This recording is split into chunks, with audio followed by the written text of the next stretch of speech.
Hi there, what's up? We're in the next part here and I'm riding out a Apartheid in the middle of wonderful rain that is not that loud in the car, but it would be exceptionally loud if I was in the shack there because of the corrugated iron roof. So praise the Lord for having some kind of audibility and you guys having the beautiful sound of rain on the outside. Okay, cool beans and bananas. I was explaining to you guys in the previous part how the Group Areas Act operated in South Africa, that you might understand our version of slavery, our version of systematic oppression and how it operated. It was a classist regime that was violently ridiculous. Indian people, colored people, and black people fought, do you understand, to get out of that? Because I mean, even if you are more favored than the guy at the bottom, you don't want to be seen as a substandard human being in comparison to another racial group. So Indian people were very prolific in fighting against apartheid. The colored people, black people, we all stood together to conquer this regime, and now together we're one big fat clump of happy South Africans that are no longer subjugated to the tyranny of that satanic regime. However, I must consistently explain to you guys that colored neighborhoods are still to this day far better in the infrastructure and in the general operation than black neighborhoods, and they've got less crime than black neighborhoods. However, those colored neighborhoods are worse off still to this day than Indian neighborhoods, and of course black neighborhoods are still also to this day in comparison to historically Indian neighborhoods not cool. Like if you were to go to Lenasia, right, which is a Gauteng province, Johannesburg, Indian suburb that is a historical group areas Indian region, like Indian people only.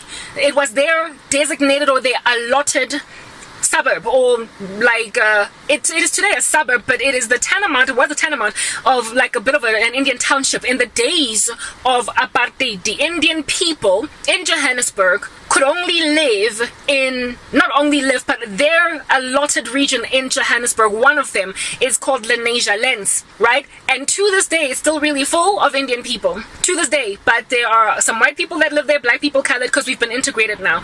And it is also a neighborhood that is easier to live in by all the groups that were underneath them, colored and black, because it was better catered to infrastructurally. It had better roads, it had better schools, it had better education, it also had better homes. Like Lenasia is today known as one of the wealthiest neighborhoods. Portions of it look like Santon, for crying out loud. The American tenement of that would be like, I don't know, somewhere in Los Angeles where the celebrities live, right? I gotta continue to use American examples because that's what the world comprehends and understands. So if you live in a different country from my country, using an American example or an analogy will help you understand, because who doesn't know what's going on in the US, you know what I mean? Yeah, so a wealthy celebrity burb in the United States, that's what it is. That sometimes portions of Lenasia look like. If you drive to Lenasia, you will be gobsmacked at the houses. Like, they are huge, some of them. Some areas there look like proper, I kid you not, the president could live in them. They were given that boost by the apartheid regime. Yes, in the days of the apartheid regime, they did have financial struggles, but not nearly as badly as black people. Plus, Indian people in this country have always been very entrepreneurial minded, so they were able to run some pretty successful businesses that helped them be strong financially in the apartheid regime, despite the government having a field day with them too, right? So you would therefore, given that they were so much better catered to, struggle to find too many challenges with infrastructure in Lenasia, like electrical infrastructure, like water or irrigation infrastructure. You would struggle to have a challenge with that.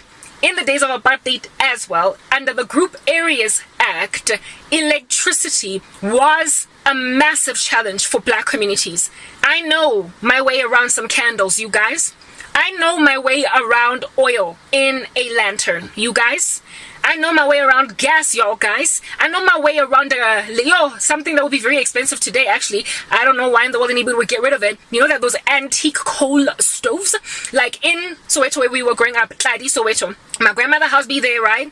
My late grandmother, her house be there, and every Wednesday or something, like some day of the week, there would be these ashy gangster charcoal looking okies sitting on indeed just that, charcoal, do you understand? Saying at the top of their voices in a truck, do you understand? Malahle, Malahle. Essentially what that is Kool,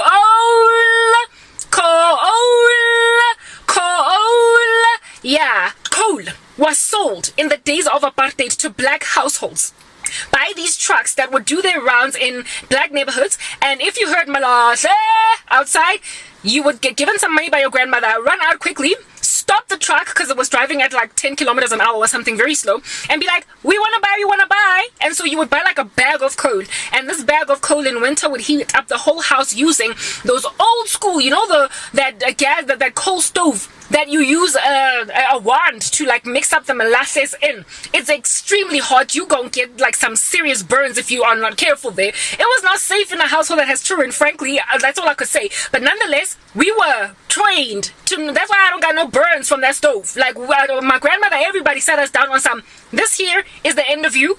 If you like play with it, don't play with the coast, don't do it, you know. So that antique, my uncle, he uprooted it when, you know, we got all gentrified, we got electricity, and so now he's got like a proper electricity stove. Shame, sorry for him. I bet today, because he inherited my grandmother's house, I bet he wishes that he had not gotten rid of that coal stove, because now he freaking needs it because there's no electricity in the country. However, before that stove was uprooted, they should have also kept it, because the market value for it on the antique, like what do they call this, auction market, is exorbitant. Like it is literally a money maker. I bet he could have gotten a good 100,000 from selling that thing on the on auction in the like antiques like market. But you know, you never know when things get out fashioned type thing. When people are progressing over to take more technological advanced options, they don't know just what value something will have one day.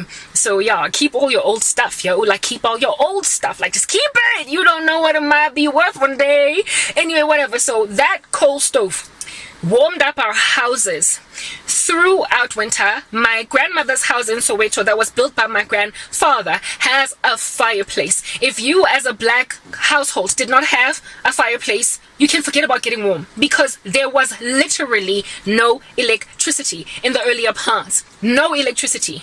The electrical infrastructure, the wiring that was ultimately installed in my grandmother's house came later on, because only then did the white supremacist government decide that let us roll out electricity to the black neighborhoods. I lived in a time when we did not have television, we did not have like candles. I know my way around them.